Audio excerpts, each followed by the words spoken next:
ખેડામાં Bhajap નેતાના bootlegger પુત્રને કોર્ટમાં રજૂ કરવામાં આવ્યો। 2 દિવસના રિમાન્ડ પૂર્ણ થતા પોલીસે કોર્ટમાં રજૂ કર્યો। લિંકન ઝાલા અને જિગ્નેશ ઝાલાને કોર્ટે જેલ હવાલે કરવાનો હુકમ કર્યો। ખેડા ક્રાઇમ બ્રાન્ચ બંને આરોપીને લઈ અને બિલોદરા જેલ રવાના થઈ। પુત્રની દારૂ કેસમાં ધરપકડ છતાં પિતા મફતસિંહ ઝાલા ફરક્યા પણ નહીં। કપડવંજ તાલુકા પંચાયતના સદસ્ય મફતસિંહ ઝાલાનો પુત્ર છે લિંકન ઝાલા।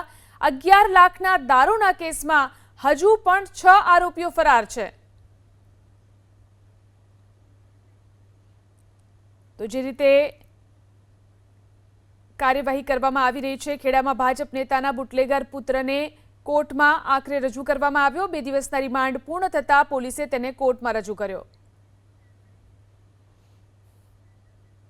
કપડવંજ તાલુકા પંચાયતના સદસ્ય મફતસિંહ ઝાલાનો પુત્ર છે લિંકન ઝાલા।